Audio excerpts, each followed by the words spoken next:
Hi there, it's Sherry, and these are the standing series of dynamic stretches. So if you're catching this one and not the seated series first, I'll just do a quick recap. So a lot of yoga you think is already about stretching. In fact, most people assume when you talk about yoga, that's what you're doing, you're stretching. And a lot of yoga has these like held poses that we step into, we stay there for a while, or we're going to use our strength, our flexibility, our endurance, and move quickly from pose to pose. What we know about how bodies work, especially, well, this is one of those I'm going to say, especially there's some people who benefit more, but honestly, what we know about the science of how our bodies work, everyone can benefit from a little bit of pre-stretching before you're stretching, right? Especially if the stretching is going to be held static stretches. And what these are called are dynamic stretches. The reason I found out about them is because they really can be beneficial to folks who have hypermobility disorders. So our joints are extra bendy along with other issues. So these dynamic stretches are sending a signal. And I'm going to show you just one here right now. This is a pendulum swing for the leg. So I've got my trusty chair here, the back 2 feet. They're they're not as far to the edge as it seems on camera. And I'm leaning over. I'm keeping this leg I'm standing on a little softness in the knee.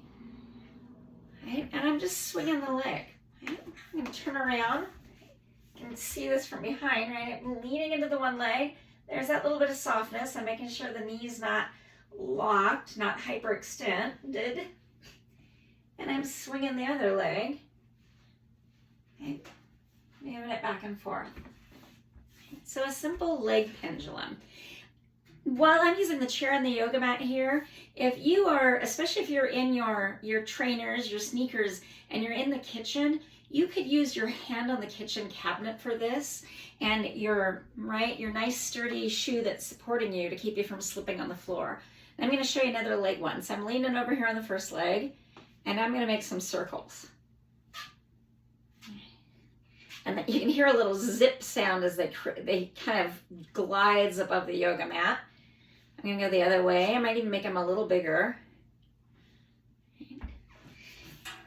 What we're doing when we do these, you heard me, is like we're preparing to use the body more. Get that going. There we go.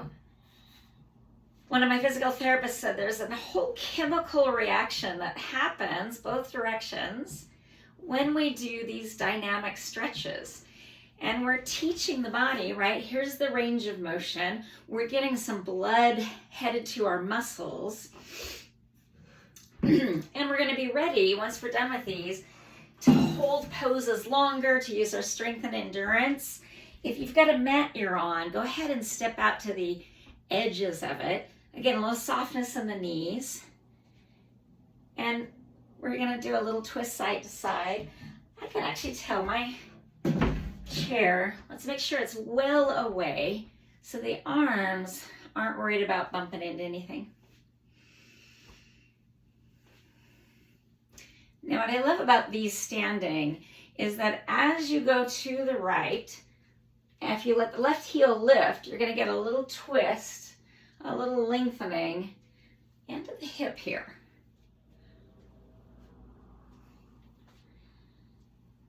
You could make these, I'm not going super fast, but you could make these even slower. And then kind of a cousin to that, right? Some side to side movements. I often think of the moon when I do these, right? And you can see I'm shifting my weight from hip to hip.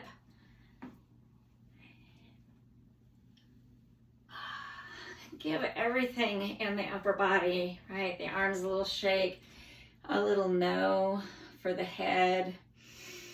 Even tuck the chin down, rock the head a little side to side. We're going to get another movement for the spine.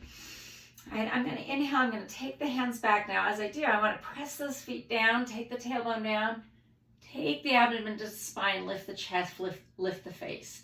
So I'm getting into a back bend there. We're going to come forward. That back bend, safe for most everybody, right?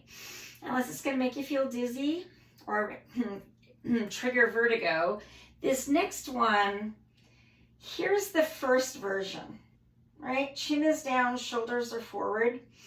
This first version is safe for everybody, including folks who might be dealing with low bone density for any number of reasons.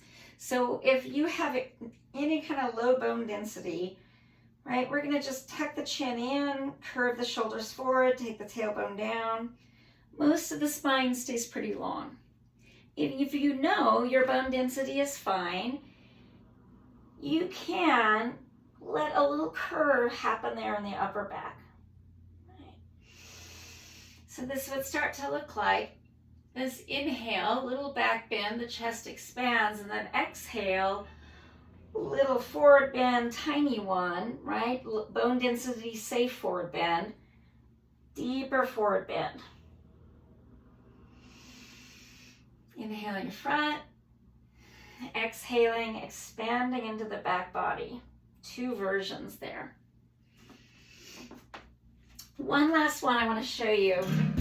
I show the seated versions and standing versions of these. I call them the whole leg circle. Right? I'm going to rotate around the outer edge of the foot. Right? And you can see I'm getting this all the way up to the waist. Right? Go both directions. Now I want to call out when I'm doing the inside, right? I'm going from, you can see it there, the inner edge of the heel. I skip the arch, I come down on the ball of the foot. Okay, roll that out. This is another great one to do at the kitchen counter.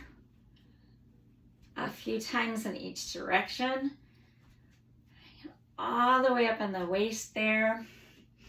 And then we're going to do a few more active ones.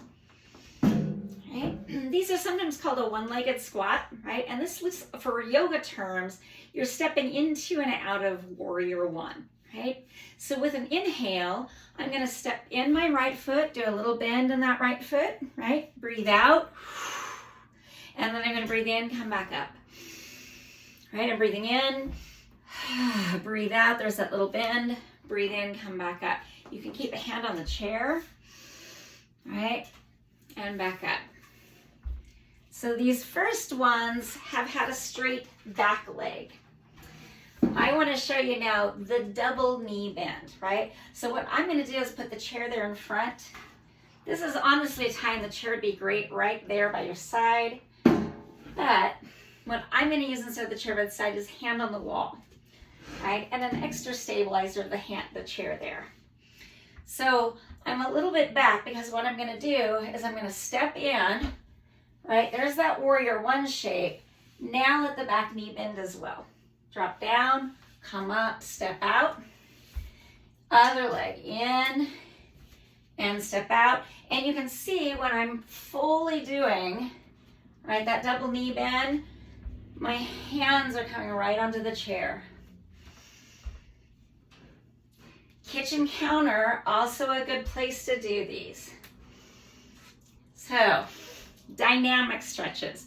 We're getting our joints to kind of wake up. We're getting blood to flow through the muscles. Now that I've done several of these dynamic stretches, my body is more ready for me to do something like standing here on just one leg. Right? I'll have a little easier time doing this and not having it feel like a struggle because I've done those dynamic stretches first. They prepare our body so that we are ready to really use our body a little bit more. It's a great thing for everybody, but particularly if you have a body with chronic illness, if you have a body that is like mine, a little extra bendy or a lot extra bendy, this teaches us what our body's ready for. Thanks so much for practicing. I'll see you soon.